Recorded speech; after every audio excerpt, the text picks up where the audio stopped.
I really want to welcome each of you for this webinar. The webinar on co-creating a collaborative approach to peace building and mental health and psychosocial support. Such exciting and urgent topic to discuss. My name is Marcio Galiato. I am a psychologist by training, and I also work with MHPSS.net. MHPSS.net is this platform where we try to connect people around the globe for mental health and psychosocial support, among other activities as well. So you probably have seen our website, MHPSS.net, and it's important to know that this website is also yours. So it's a collective group of practitioners that support this platform.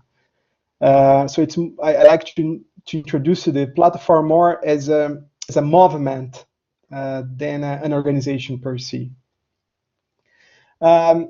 Today, the webinar, just few instructions. You see that on the right side of your screen, you have this chat box. When you have questions to the webinar, just write your questions. But when you write your question, introduce yourself. Say your name, where you're connecting from, and your question. We are gonna collect all these questions, and by the end of the webinar, we will post those questions that you have made during the webinar to the presenters.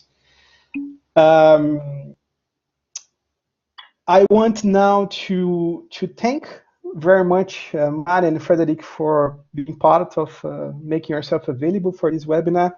We very much appreciate your collaboration. Frederic and Marian, I leave the room to you so you can introduce yourself, and I will be here behind the scenes. Great.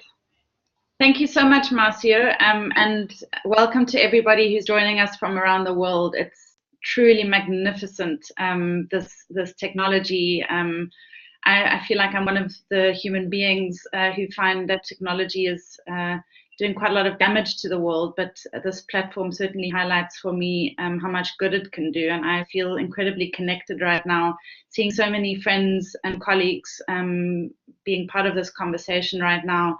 So many of you have contributed really importantly to the conversation, to the writing. We've Skyped, we've met at conferences, we've read your writing, and so for me this is very much co-creating, as is the title of our presentation today.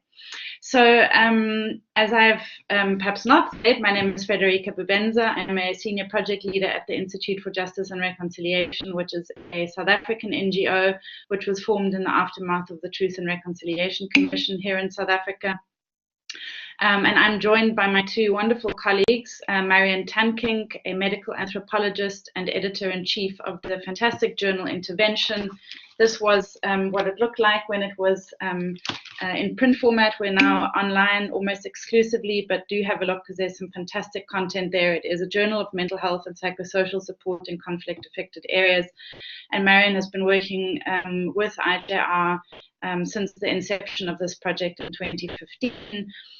She will be joining me as a co-presenter in this presentation, but we're heavily supported by Professor Yvonne Sleep, South African, who is a core member of our team and brings extensive knowledge and experience and wisdom to the conversation of working with communities in South Africa and internationally, very much at a bottom level and working on collective healing strategies.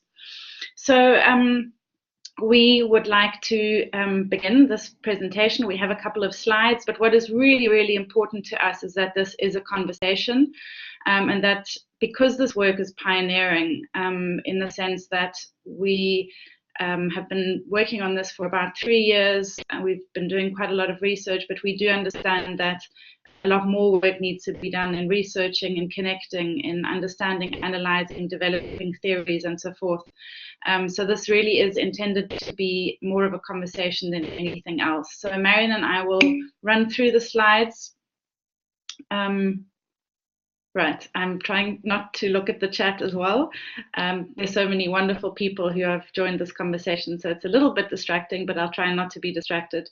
But let me begin with the presentation. So very briefly, the purpose of this webinar is to unpack why an integrated approach is favorable. And this is from the point of view of IJR and the Psychosocial Peacebuilding Reference Group. And I'll explain a little bit how that reference group came about and who they are in a moment. We'd also like to present some of the key findings from the literature review, the mapping and the outreach that IJR has conducted so far. And when I say outreach, this has really included conversations with a number of you. Again, people who have attended our conferences, our experts meetings, emails you've sent us, feedback you've sent us to various processes. So we are really hugely appreciative of all of the input. Again, trying not to be distracted by the chat, that we've received so far from everybody. And finally, to engage you and the participants on your own experiences and views related to the development of a more integrated approach between mental health and psychosocial support and peace building. And throughout this conversation, it would be really great if you could send us suggestions, ideas, questions, critiques. We're really open to all of this.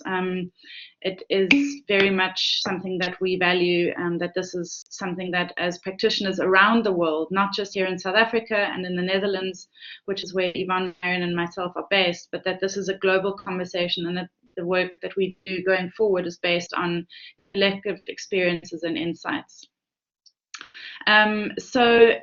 Whoops, one slide too fast. So just a little bit of background to this project and where the aims of the project are. So I work for a peace building organization that has, even though it's been around for almost 20 years, never really overtly worked in the field of mental health and psychosocial support. We speak a lot about how the people that we work with are wounded, are affected, are psychologically often compromised by the experiences of living and working in post-conflict environments, but we've never overtly integrated this into our work. And really, in a nutshell, that's where my interest in this work has started. So I started collaborating with the War Trauma Foundation a few years ago. And really what the aim of this project was in 2015 was to establish whether and how mental health and psychosocial support and peace building should be brought closer together, and then to assess the extent to which the two fields are currently being brought together.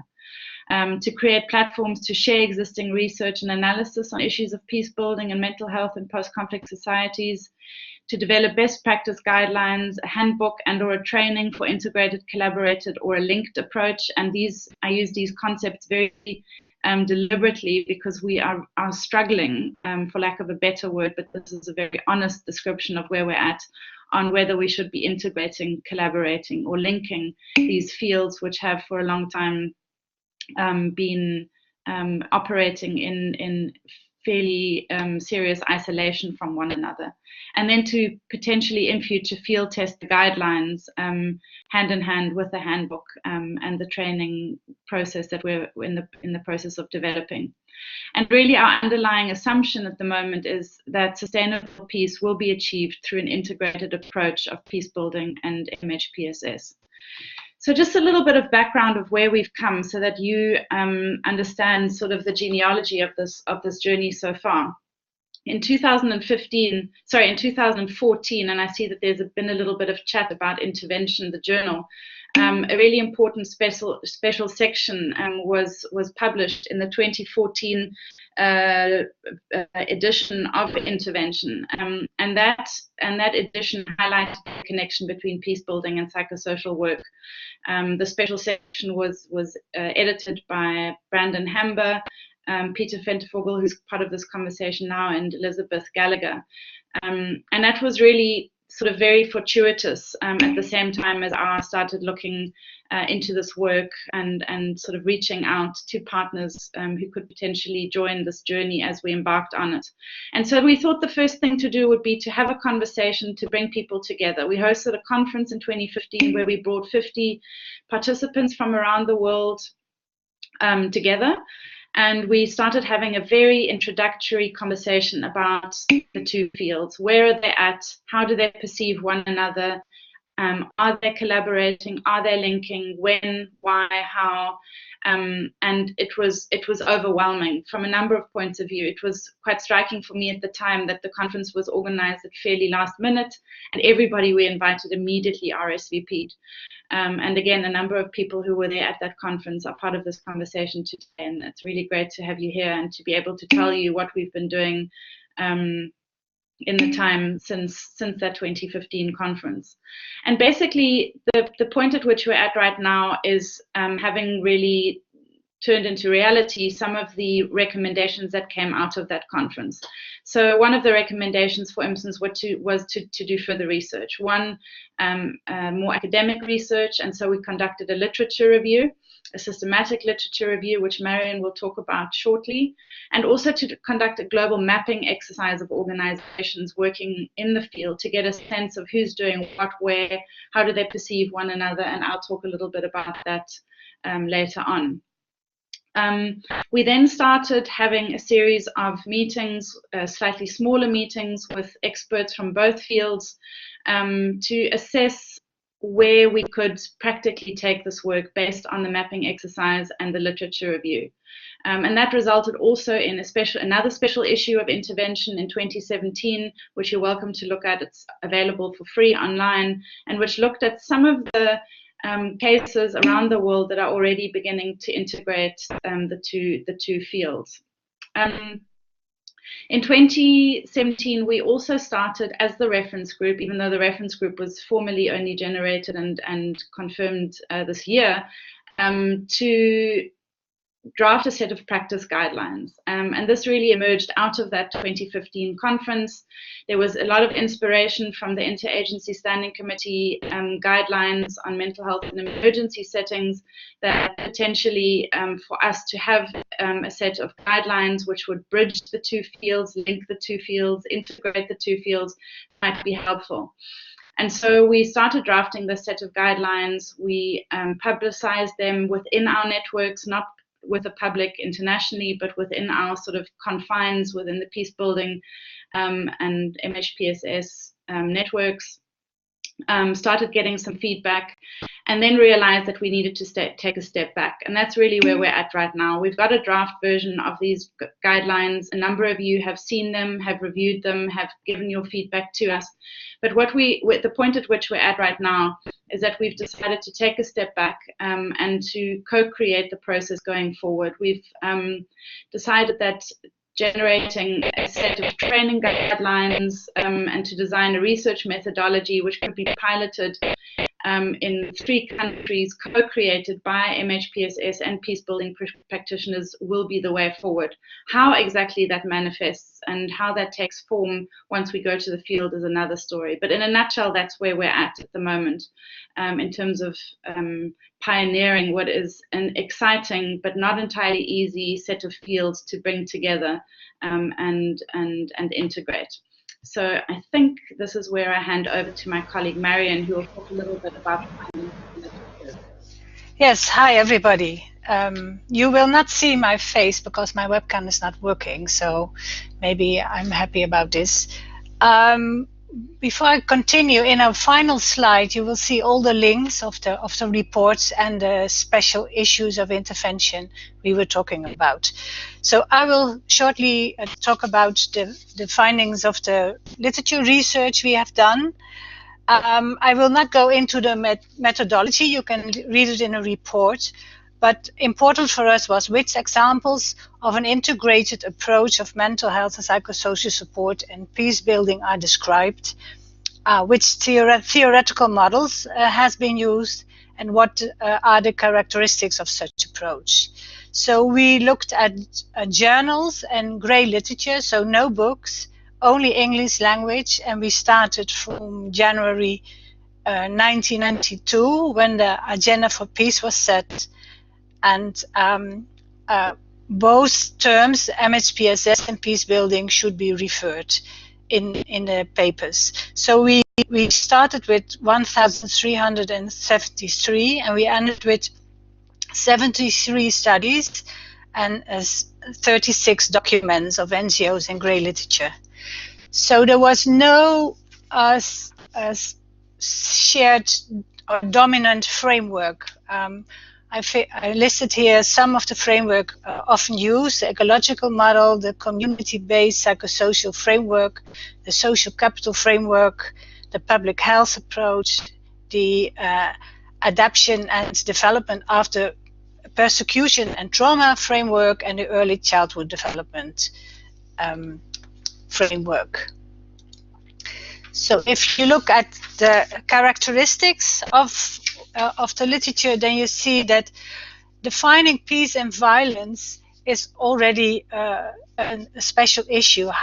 How violence is defined affects the way conflict is transformed, and how peace is built, and how the drivers of conflict are identified and addressed. So the outcomes differ because different fields and different organizations are focusing on different elements, and thus come to different conclusions on what is at stake. For instance, some organizations are very much focused on direct violence, while others are focused on structural violence.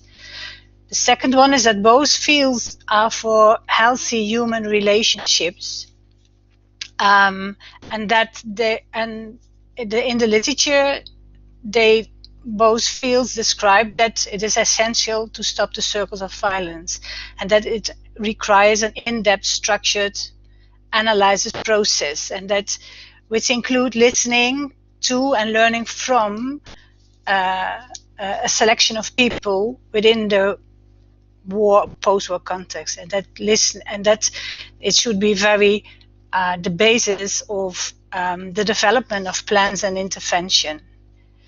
So in the literature, it is acknowledged that the role of narratives and power are very important. Narrative is used to relate experience of an event in terms of emotional and sense making, and it's often said that to narrate about the experience is necessary. But what we see is that you have narratives in the public sphere differ from the narratives in the private sphere. Often it is said that truth-telling and testimonies repair emotional and psychological and psychic damage, but that talking in a public sphere where it is not allowed might even damage the people or the society, or make polarization even become wider. So restoring trust and rebuilding intercommunal relationships,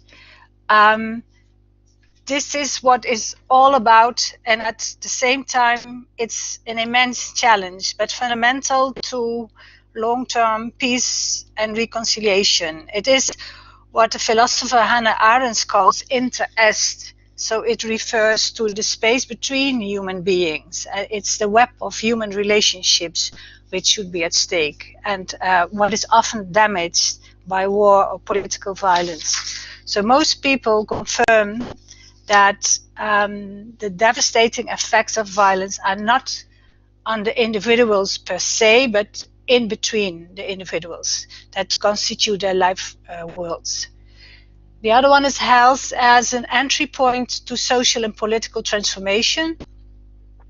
So normally health interventions are done to improve health of individuals or communities, and are not as being linked to social and political transformation.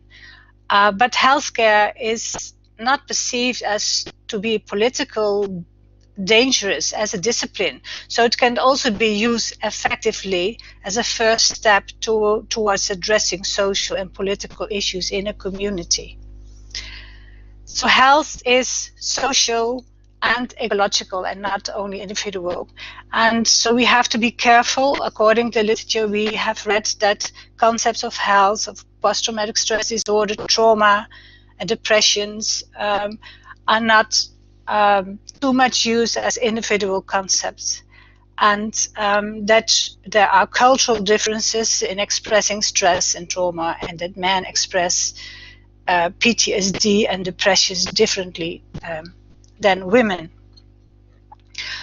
Acknowledging the difference between individual and collective experience of trauma is an individual paradigm. As an individual paradigm is very Western, It's a bit the same as the other one. So there are societies where harmony in a community and feeling connected to others is more important than individual well-being. We as organizations should pay attention to that. Also defining language that reflects the human experience and not the Western medical system. That means that not talking in disorders or Western biomedicine or psychology, but in social relations and social context and risks and resilience and protective factors. That should be important according to literature. Social ecologies and social justice.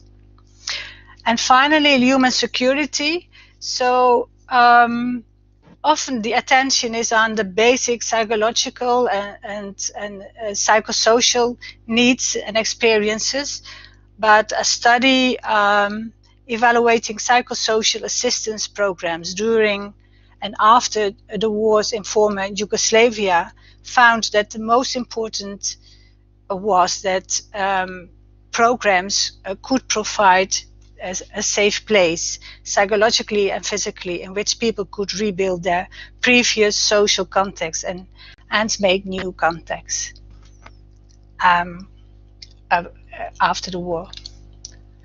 So what did we not find in the literature, or what had only little attention? Well, the first one is, we haven't mentioned it here, is that there was little attention for the role of religion in the whole process. And we all know that churches and pastors and mullahs and imams are important in other religious leaders, but in the literature, what tried to combine MHPSS and peacebuilding together, there was little attention for religion. Also, linking gender to MHPSS and peacebuilding was difficult. What I mean is that in conflict, the role of women, for instance, changes, and also the position in a society. And many conflict settings where women and girls join men in armed group, in that period they are treated as equal, and at home they have to go back to the old roles because men will not accept it. This kind of problems are problematic. This kind of dynamics are problematic in a post-war situations, and there is little attention for that. And there's also little attention for the need for protection for men and boys. Most attention is for women and girls.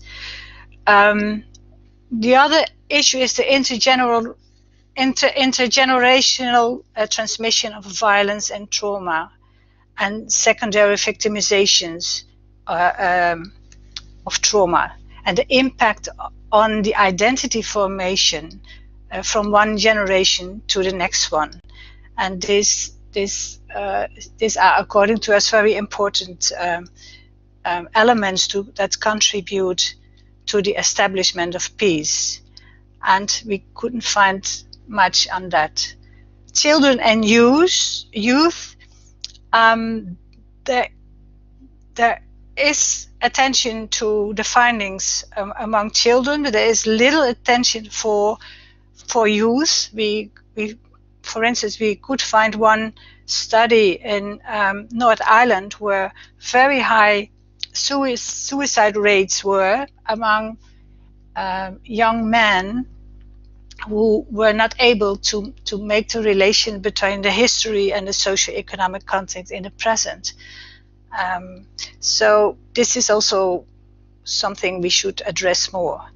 And the last one is the new developments, which is more on the neuroscience, the brain science, and that experiences on behavior and emotions. And what was most striking is that the voice of the people concerned was not that much addressed. So we still tend to think before the people instead of working with them together. So to conclude, so only one intervention we found had a combined approach. So it gives us a suggestion that it's not easy to combine those two fields. There is poor knowledge of MHPSS in the peace building field and the other way around. So we use a kind of different language and different definitions of terms and think that we talk about the same, but we don't.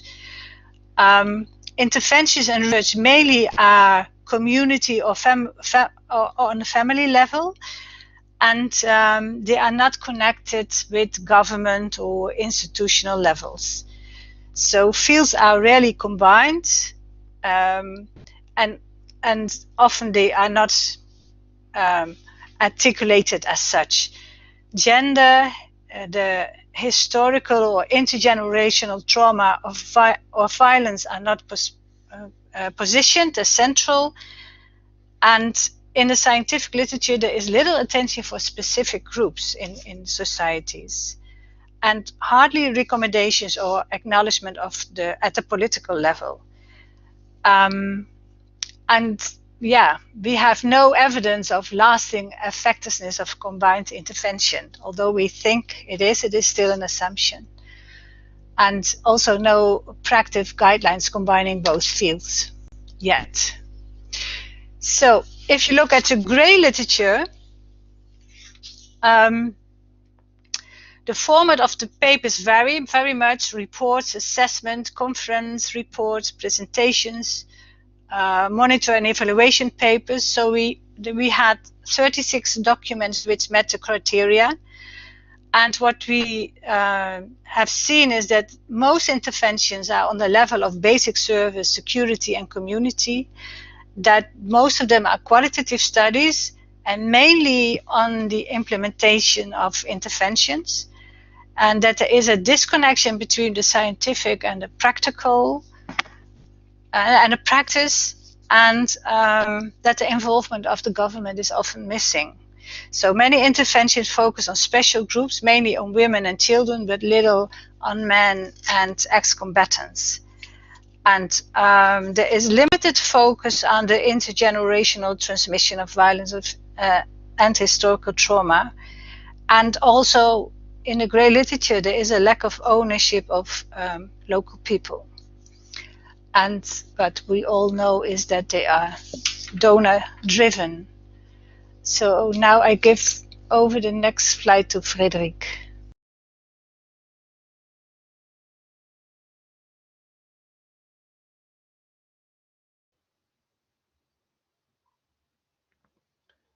Hi, Frederic. If you can turn on your mic, we cannot hear you. Yeah. Okay, yeah. good. Sorry. Yes, That's okay. I'm here. So a year and a half ago, we conducted a mapping study, which we distributed internationally. We had 75 respondents from around the world, 62 organizations, 25 countries, 6 continents were represented. We were quite excited about the response that we got. We got a lot of comments, and all of this is written up in a report, which I'm sure many of you have seen. If not, you can find it online on the IGR website, and later on we'll share all the links with you. 36% of the respondents were peacebuilding organizations, 27 MHPSS organizations, and 24% defined themselves as working in both fields. There was a strong focus on organizations who do capacity building work, also research and policy advice. And about half of the respondents in each category said that they have activities in the other field. Just in terms of some of the findings that emerged out of this mapping study. So 92% of respondents agreed that interventions would benefit from a collaborative approach. And perhaps I should add that the respondents included sort of all of the, or not all, but most of the major international peace building and MHPSS organizations, representatives from those organizations. So it was a really nice turnout, and I sort of add the 92% statistic with a fair amount of confidence, even though, of course, this is a fairly small sample. And some of the comments we received were to this particular question were, yes, mental health is an invisible barrier to building peace. If we're trying to create new patterns for how people from conflicting groups work together, we have to look at the full legacy of conflict, which includes mental health. Somebody else said, I think that if the psychological drivers of conflict and the mindsets and mental barriers to peace are not addressed, then peace will constantly be undermined. And finally, people need to be at peace within themselves to be able to build peace within their communities. There is no peace building without mental health. So this was really some interesting feedback, and as I said, all of this is documented in the report. We also found that the MHPSS field and the peace building field have a fairly limited understanding of one another's work. And I, as a practitioner who works in the peace building field, can attest to this. I think a lot of work needs to be done in order to raise awareness about what we're working on, what our goals and objectives are, how we define key concepts, all of these elements that Marion spoke to earlier on. There was an interesting observation, which is that MHPSS practitioners tend to consider peace building work political. And so collaboration with the peace building field would compromise the neutrality of their work. And this came up a number of times. Definitional differences on key concepts such as peace, trauma, healing. I think there's a lot of, for lack of a better word, abuse of some of the sort of psychosocial and psychological language by peace building practitioners. And fairly little understanding by MHPSS practitioners on what we as peace builders define as peace. So quite a lot of work needs to be done in defining the concepts or coming to some kind of a common understanding of what we mean when we say we're working towards peace or towards trauma healing and all of these very important and central concepts.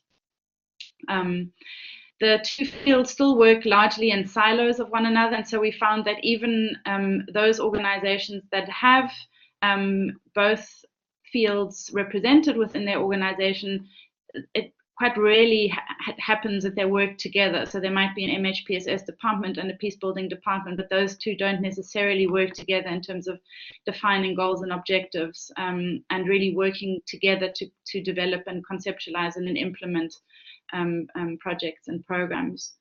And then some of the needs that were articulated by people who participated in the study in terms of how they feel that more collaboration could be realized was more knowledge and information about one another to operationalize collaboration, training as well as teaching materials to integrate into existing materials, new partnerships and collaboration opportunities with organizations from the other field, and then in-depth research and basically evidence and documentation of existing approaches. And this call for evidence is one that has really been following us around.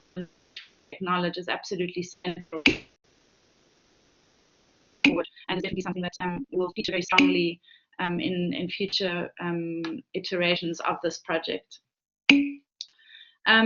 So then the question is, why a collaborative approach? So I really like the quote by Rothstein, who says that there's an important psychological component to protracted conflicts. As such, there must be an equally important psychological component to their resolution. We have two assumptions in this work. One is that approaches that integrate MHPSS and peace building are more likely to lead to sustainable peace and improved mental health and psychosocial well-being.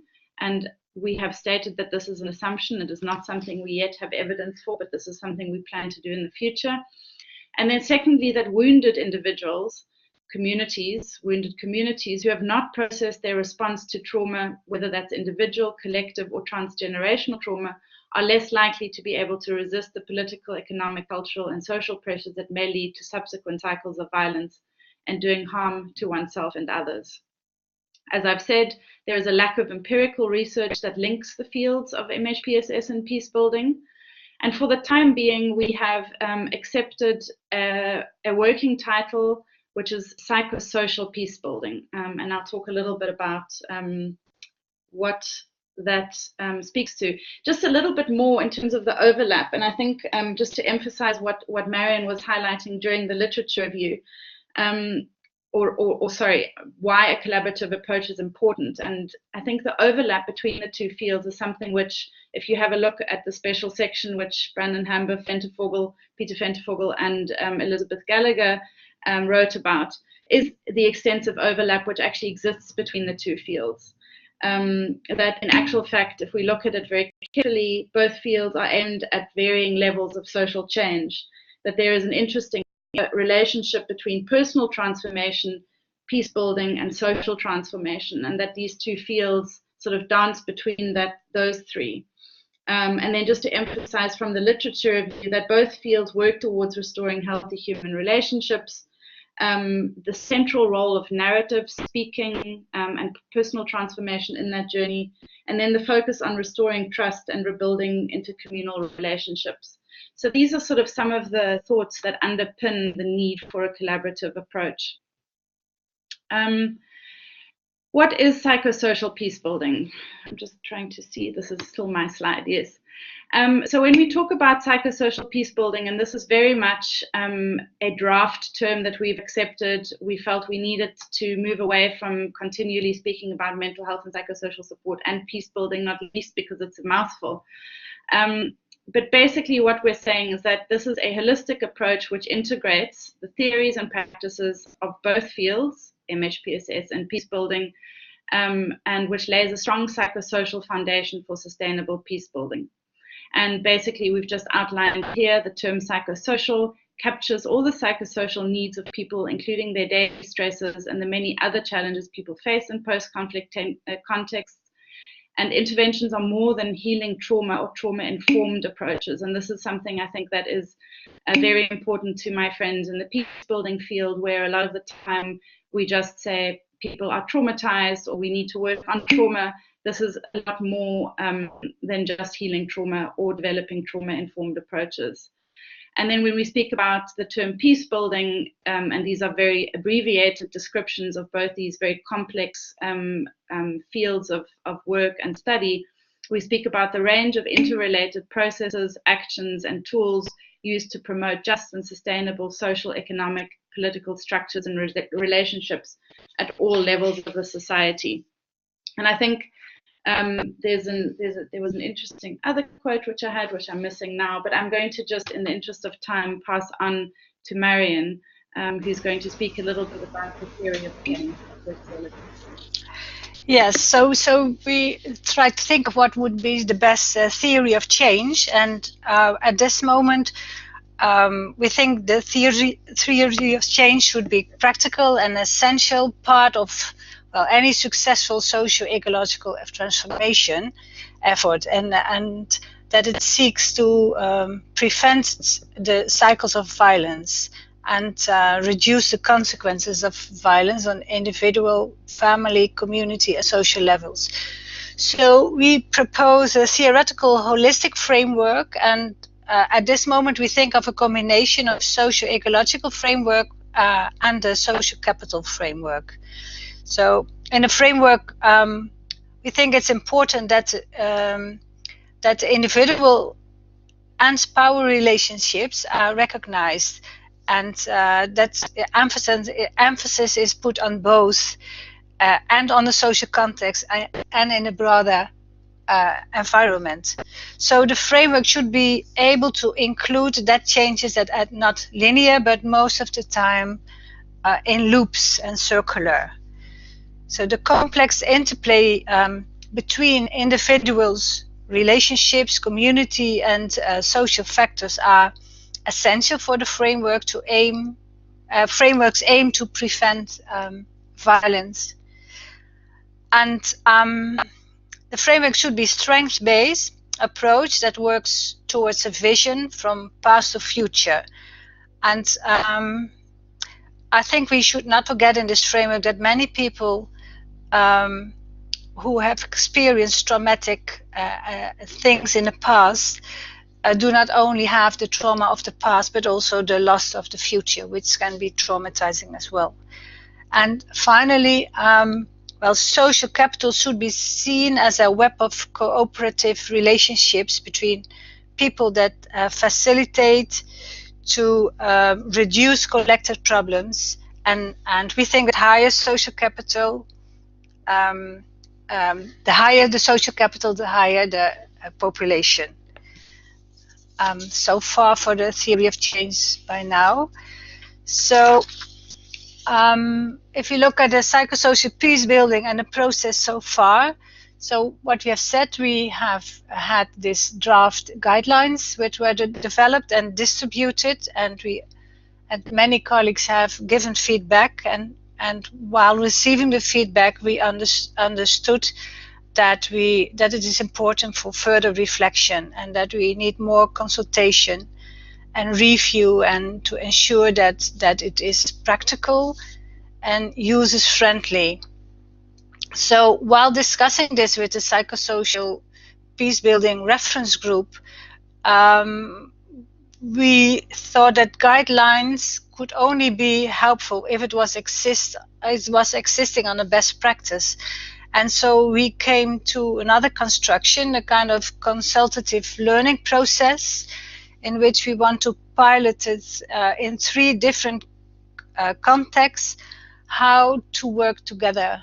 And while doing this, to develop a kind of training workshop module and a handbook in which the guidelines are included. So we think that only guidelines might not be enough in reaching a collaborative approach. And this is Frederic again.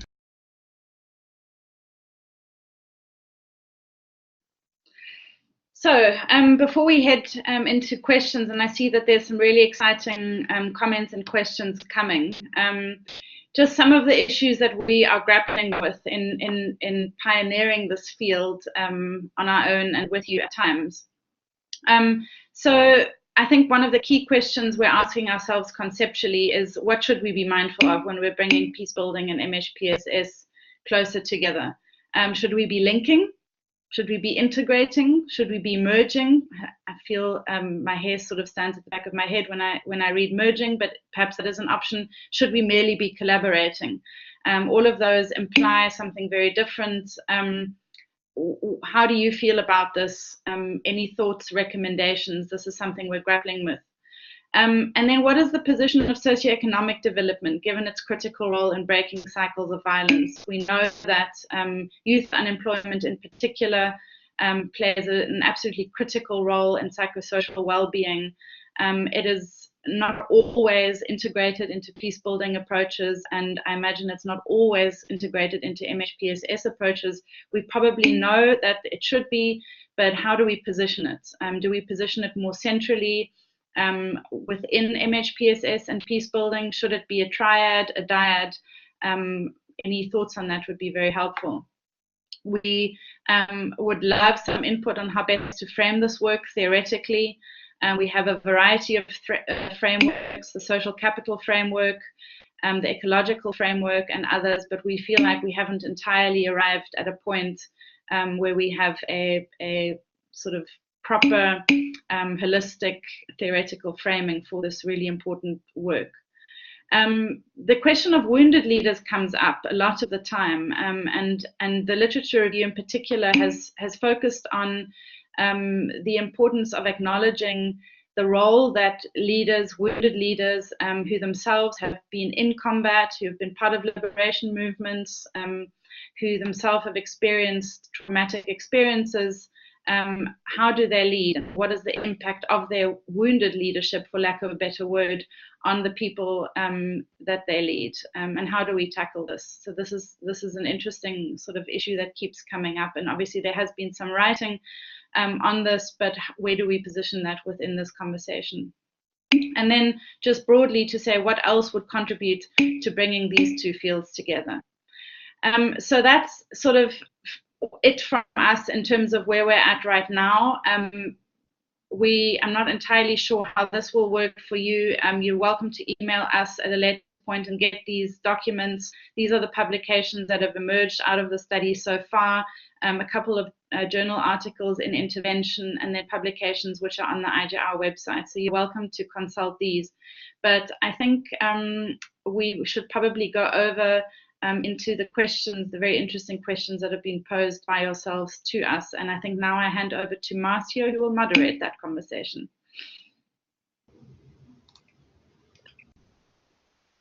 Thank you so much, Frederick.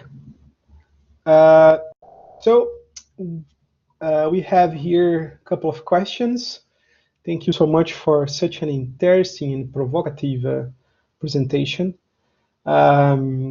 It's very interesting seeing this webinar today. The chat box has been extremely active since the very beginning, with people sharing and commenting, sharing documents, different experience from other regions, and commenting each other experience. So thank you so much for doing that.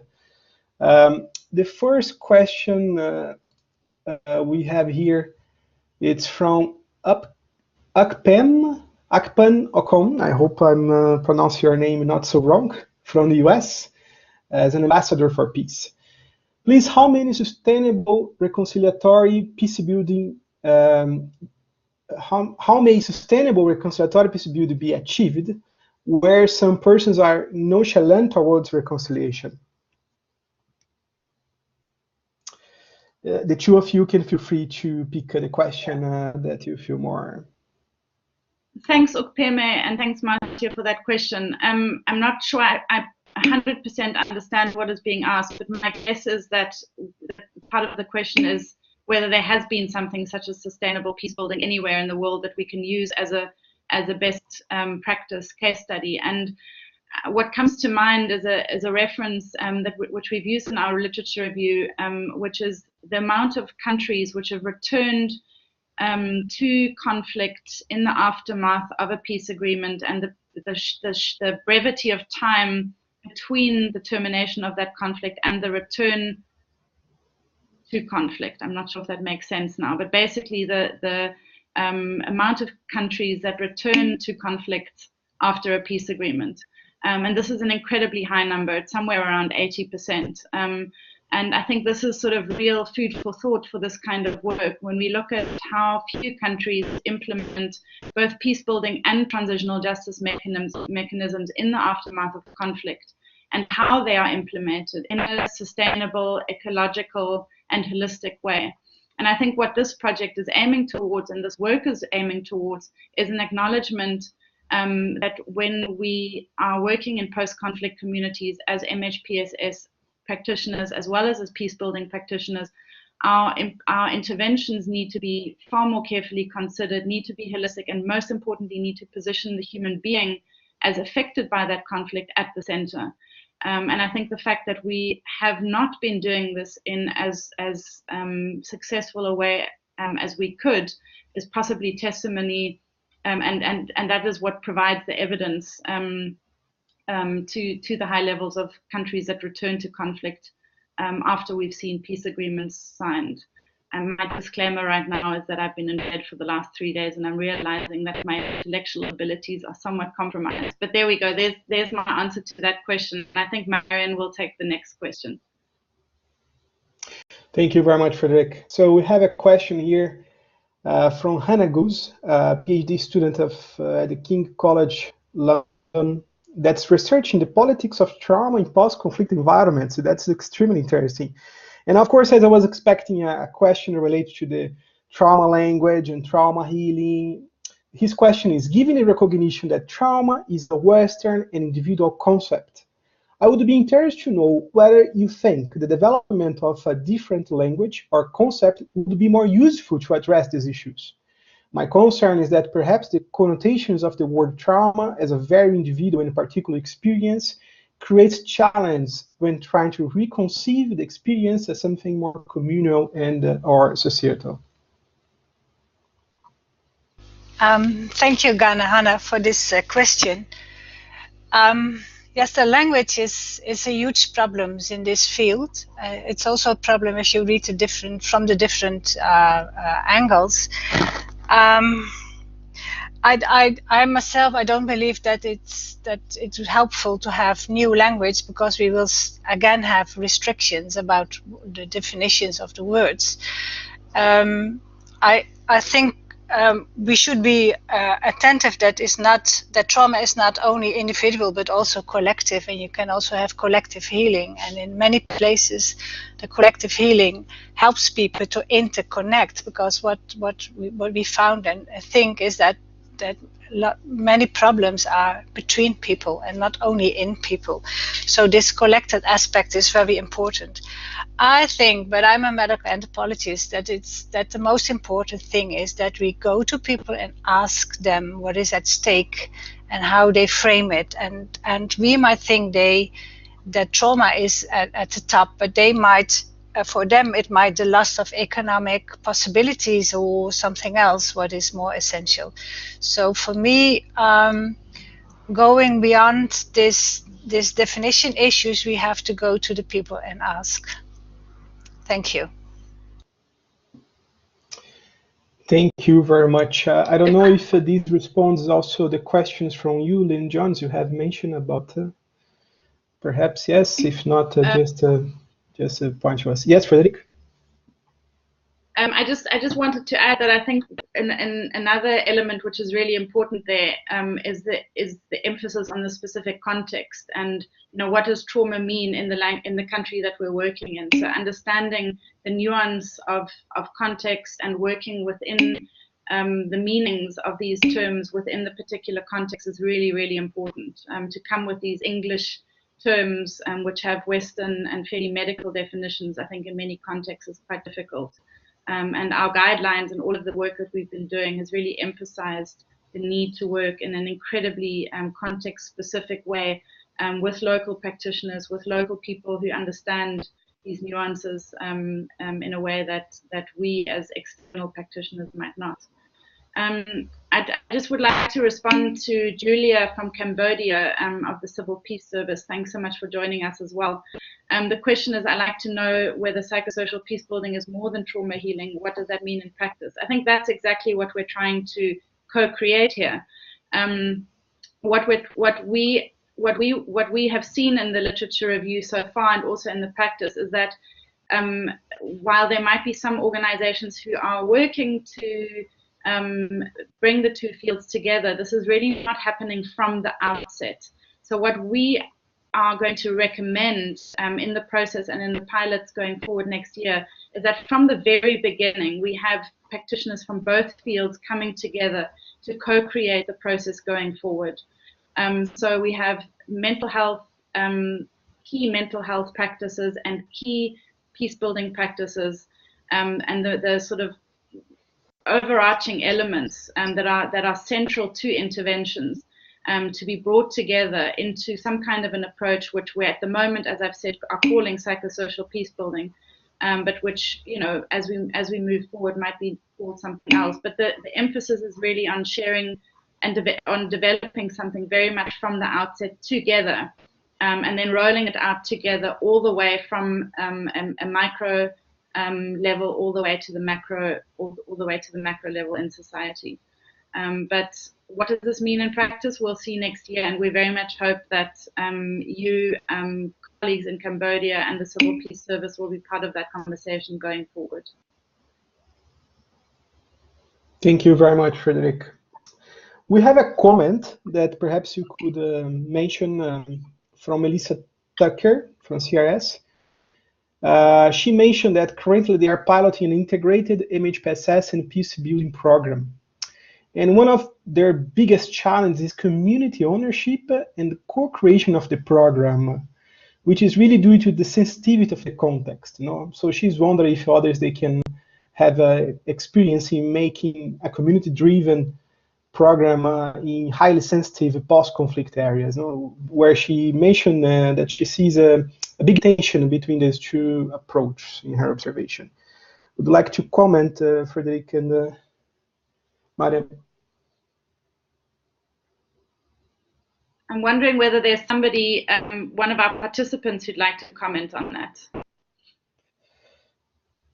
It's difficult because they don't have access to the to the audio, they can write and they can type, and they have been doing that already.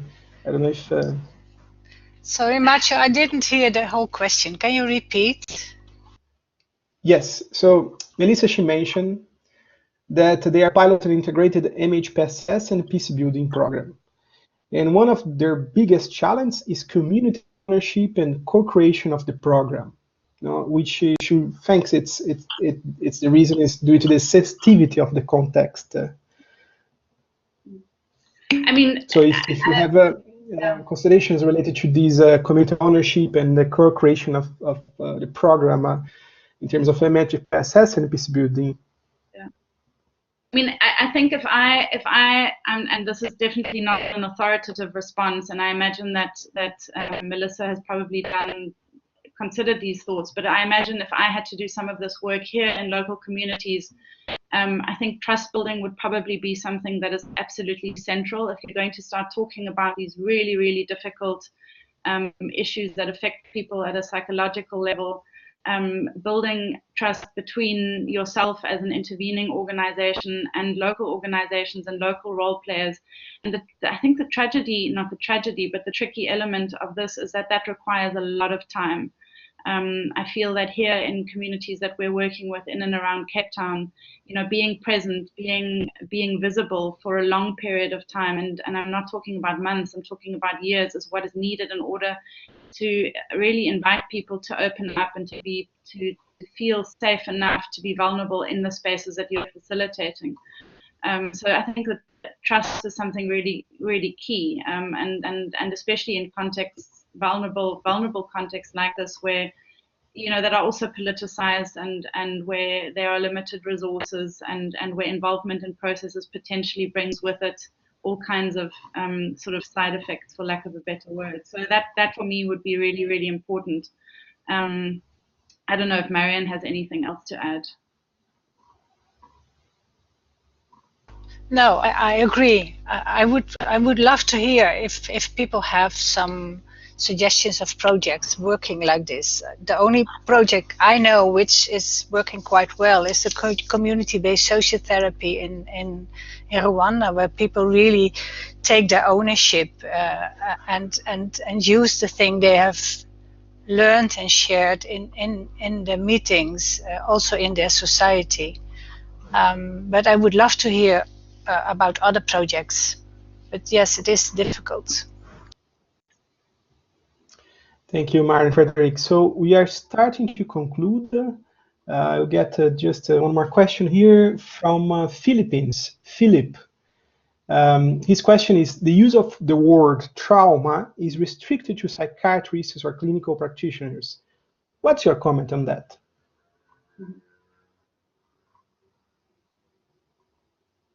Marianne, I think you should start on that, and then I'll give some field experience afterwards. Okay, well, I don't think so. If you look at a medical way, it is maybe this restricted to psychiatrists or clinical practitioners. But I think trauma, and what we try to share, is that trauma is more than only an individual intra-psychic problem. It is very much between people. And so there is also a solution between people. So you can heal inside, but if you can still not communicate with other people and do not trust other people, then there is no reconciliation and no really change in a community. So I think trauma is far more bigger than only the individual one.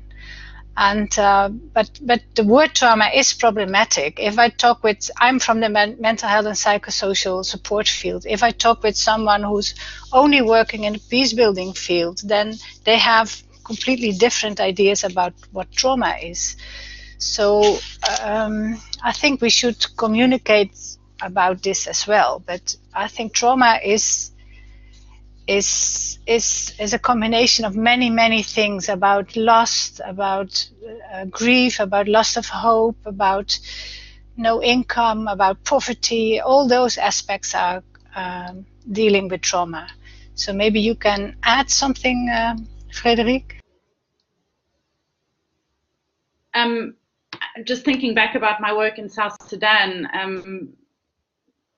10, 11, 12 years ago when I started working there, the word trauma was fairly rarely used by local communities in defining the experiences that they were living with. 10 years later, there's hardly a workshop where this word isn't coming up.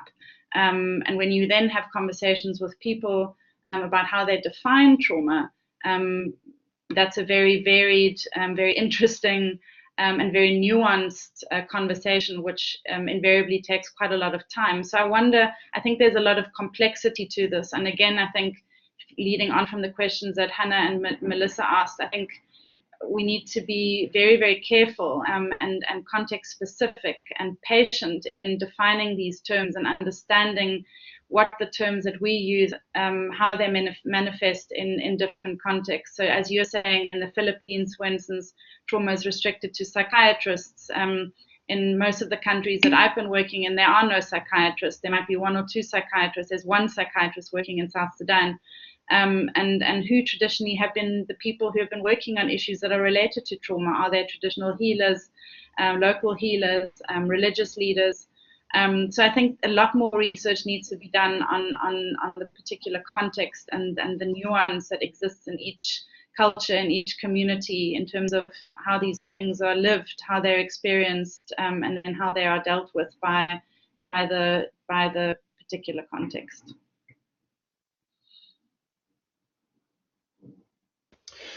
Well, thank you so much, Frederic and Marian. We will conclude this webinar. I just want to say a few things. First, thank you so much, the two of you. Very much appreciate your presentation. This webinar has been recorded and will be posted online on YouTube very soon, and also at our MHPSS.net page. I also want to thank all the participants. This webinar in particular has been an incredible participation of people in terms of interacting during the webinar to each other and also to the presenters.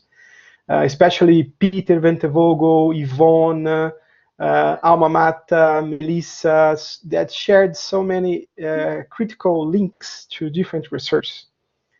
I want to really invite you to go to the link that Renata just shared for the exit survey. It's your feedback is quite important and valuable for us when we try always to improve the webinar structure and etc. I also want to finish informing two important things. One, we are going to have two webinars that are already scheduled.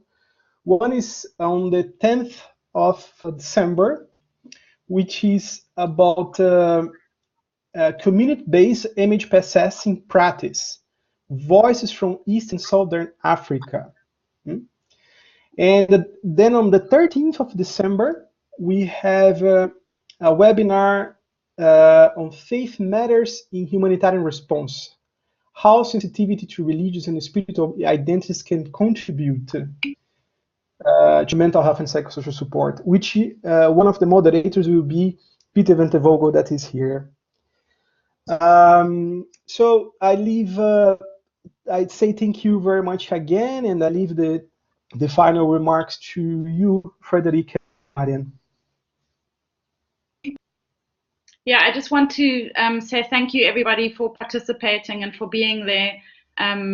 This is a journey that we're on. It's been really, really rewarding to have everybody part of this conversation here and now. But really, over the last 3 years, there's been an incredible interest in this project from around the world. And we are totally committed to involving you, including you. And so please do stay in touch, send us your comments. There are, I think, quite a few questions that we haven't responded to because of time, and we'll be able to be in touch with many of you and engage with you directly. So thanks very, very much, and yeah, look forward to being in touch with you in future and taking this very important work forward.